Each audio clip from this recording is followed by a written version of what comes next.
Welcome to Key Slice of Life, where we're giving an update on our bariatric sleeve journey. We are officially 1 month surgery day. We have made a month since having surgery, and let's just jump into what's life been like this whole month. So I started my original weight loss journey. My highest weight was 265, I believe. The day of surgery, I weighed 245. So before I had surgery, I lost about 20-ish pounds.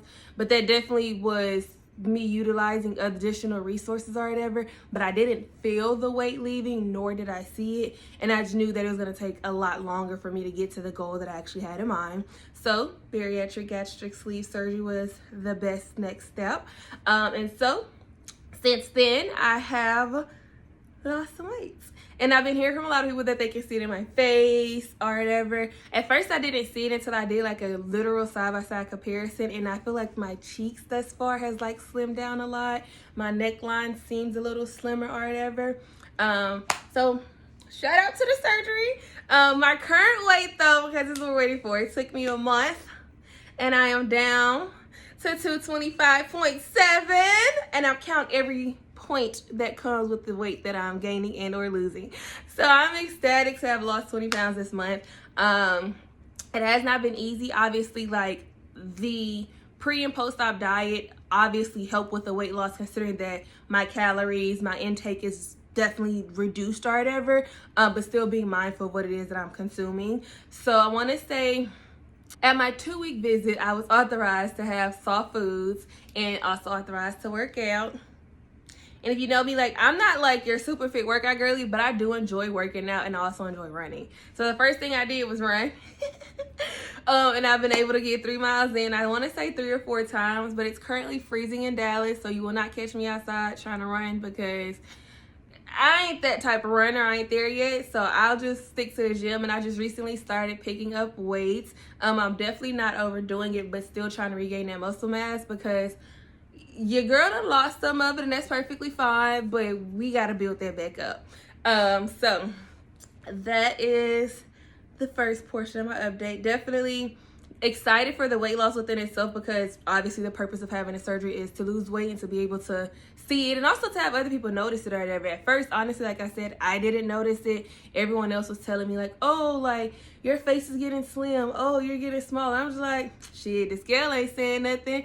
So I'm like, it don't matter because the scale ain't talking to me or whatever. But realizing that the scale is not the only trajectory that I need to be looking forward to. My clothes being a factor, the way things feel on me being a factor, my physical appearance being a factor or whatever. And I guess I've also been hyper fixated on my stomach just being the only problem or whatever, that I'm only looking for weight to be decreased there, but not realizing that my overall body, encompasses all of the weight that I have. So ensuring that I'm looking at my thighs, I'm looking at my calves, I'm looking at my arms, I'm looking at my boobs, my neck, my cheeks, like looking at my full aspect from head to toe to actually realize and see the results in which I have. So I've part of me being opted to soft foods is obviously I can now eat some foods. And so what I use is the app called MacrosFirst to be able to track those. It's very user friendly. It allows you to scan items. So if you buy something that's like, for instance, I'm currently doing yogurt. So if you buy something that has like a barcode on it or just type in the name, it'll pull it up for you and you just input either one serving, however many servings that you're having for that, and it starts calculating it for you. Be sure to update your macros and calories or whatever based on where you currently are, because mine was set for like 140 grams of protein, and I know that I'm not getting that. So I had to make it more realistic for where I am currently or whatever, and that's been very beneficial.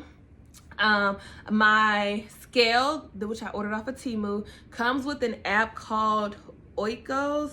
It's like a Chinese app or Japanese app. I honestly don't really know the name of it. Oh yeah, it's called Okok International. It has like a little dancing person on it. I'll list it in the description as well. But my scale syncs to my phone and it literally like allows for me to input pretty much everything. It tracks my weight loss, all of that. But the fun feature that I actually have been utilizing on it since I've started my journey is that it has a drink water feature. And it pretty much it calculates and tracks the beverages that you consume.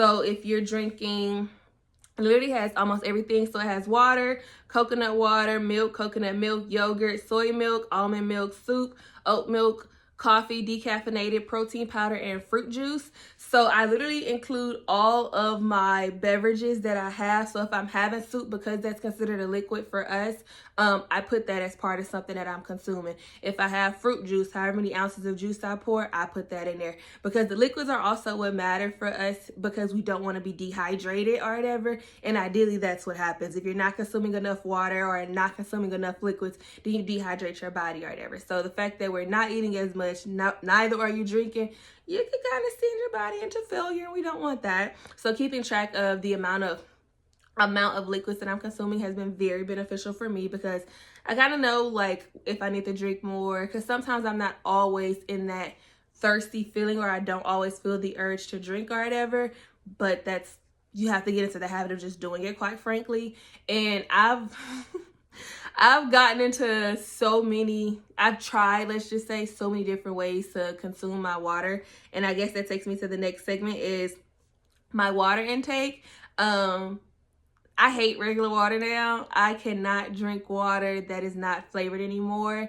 I don't care if it's a bottled water. I don't care if it's sparkling water, alkaline water, damn tap water. Me and regular water just does not work. It leaves the most nasty and annoying taste in my mouth. Like, it literally makes me nauseous for like 5 minutes.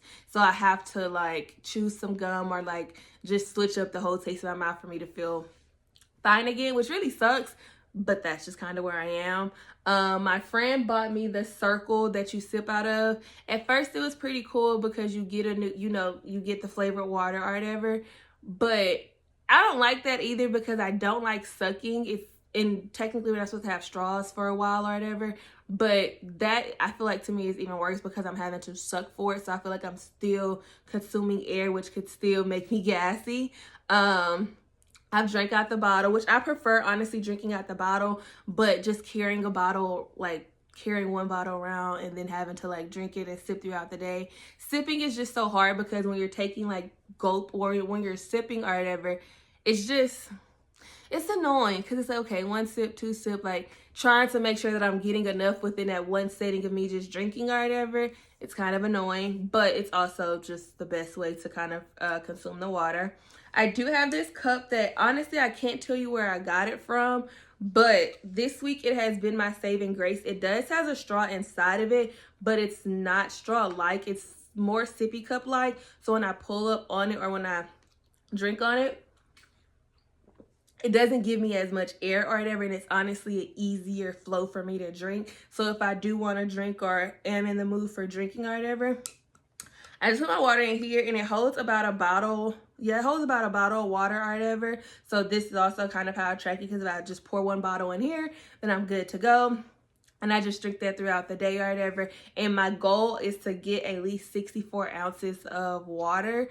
So that's like 4 or 5-ish bottles of water. So some days I hit it, some days I don't. I did take a trip to DC for New Year's, and I did not hit my water intake the whole trip. So when I got back home, I was severely dehydrated. Not in a bad way to where I felt bad or anything, but my body felt it or whatever. And I had like a very bad migraine one day, or literally the day that I got back, just because I hadn't been drinking. So now that I am working out or whatever, I'm being mindful of that, because I need to consume the water and keep drinking. My favorite water, and everybody should drink it, is Propel water. They have flavored water, which has electrolytes in it, and it is the best thing ever. I don't ever want to buy regular water ever again. Propel water can take my money as frequently as they want, because it's fantastic. It is like amazing, and they keep coming out with different flavors.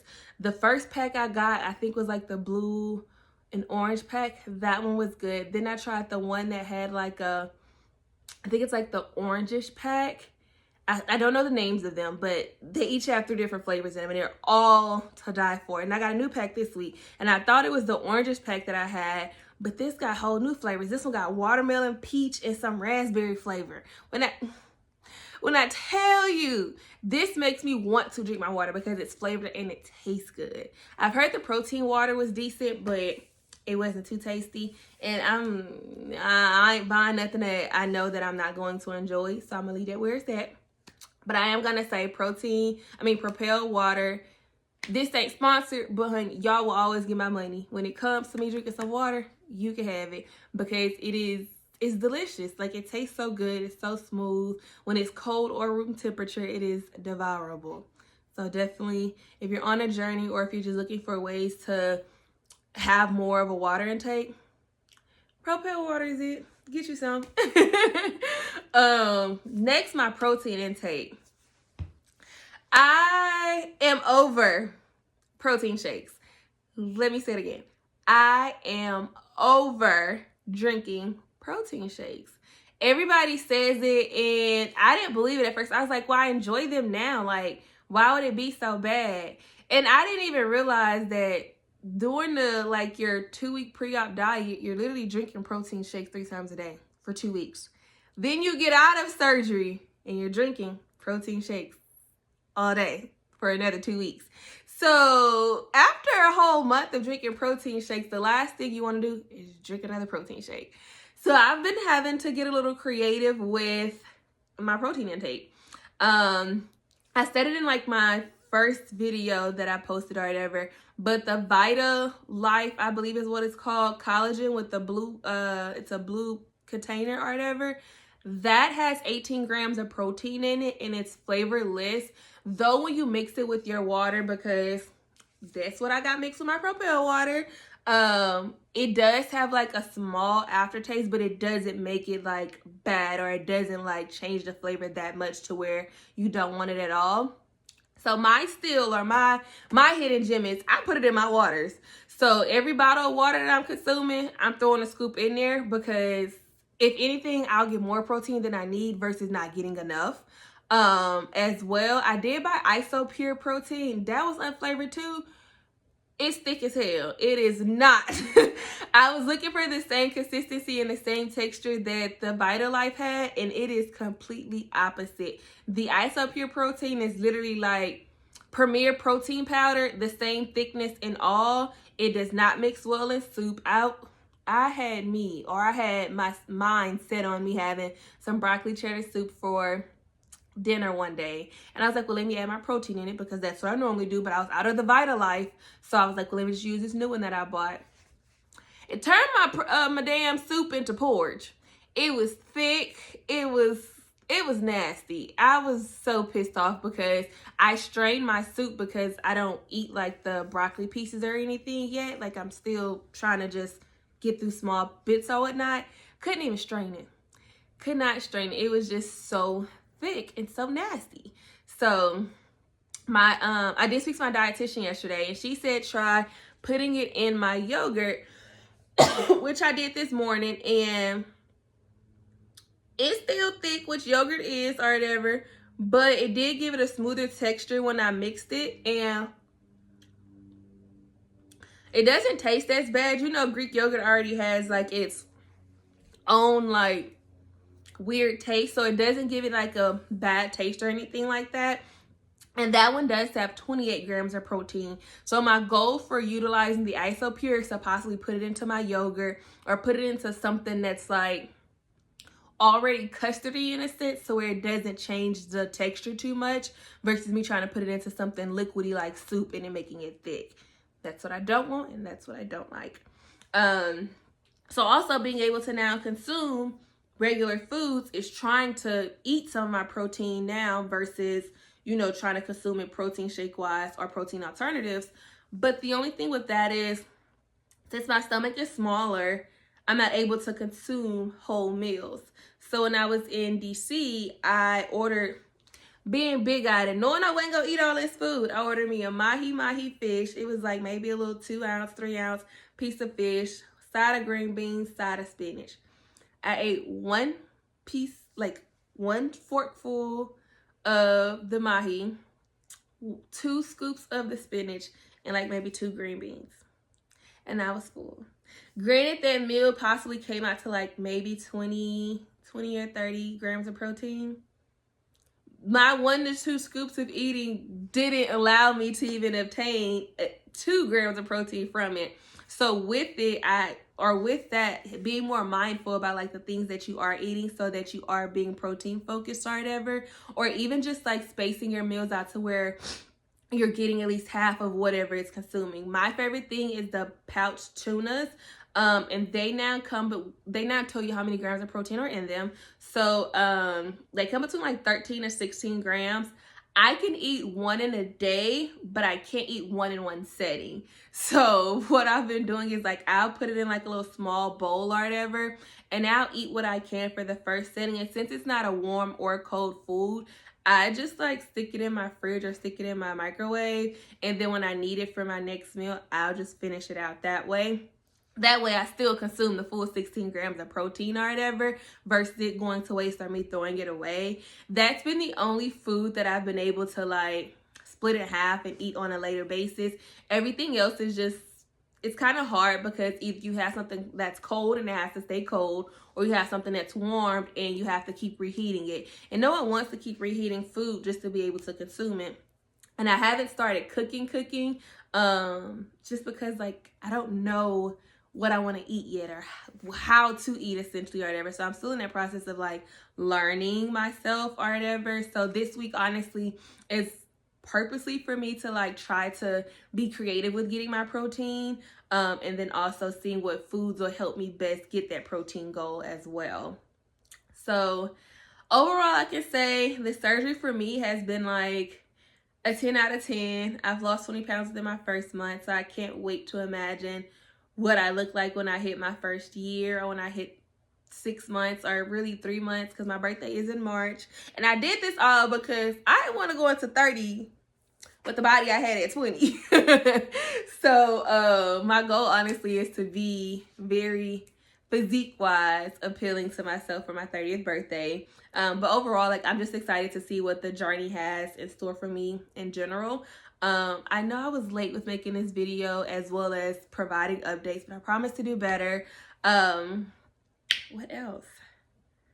Yeah, that's the gist of it. My 1 month, we made it 1 month of having surgery. We are doing well. We are staying on track. We are consuming our liquids. We are trying to meet our protein goals. And it's okay to not meet them every day.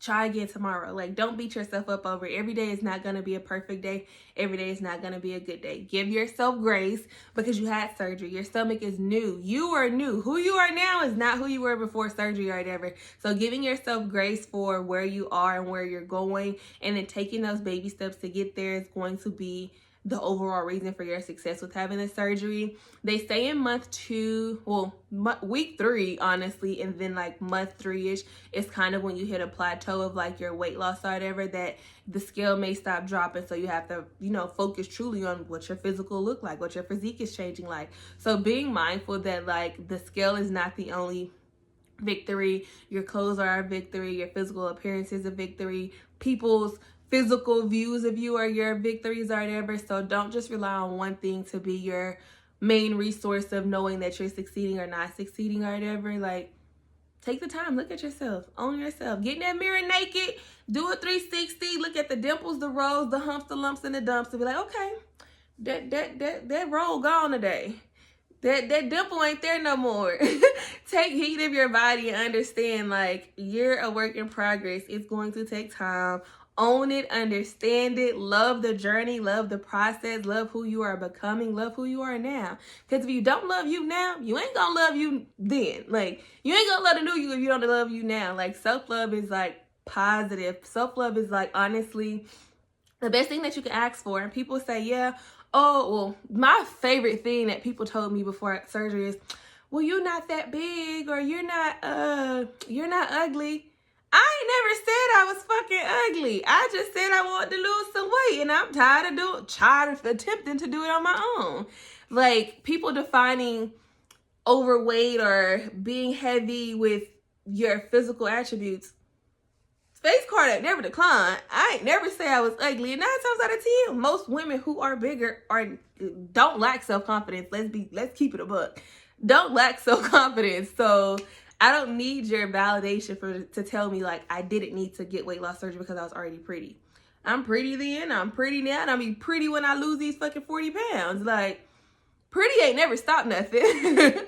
So, yeah, own yourself. Own your own confidence or whatever. Don't let the scale or others be a deterrent of how you feel about yourself or whatever. Because at the end of the day, you got to live in your body. You have to be true to who you are because it's your body.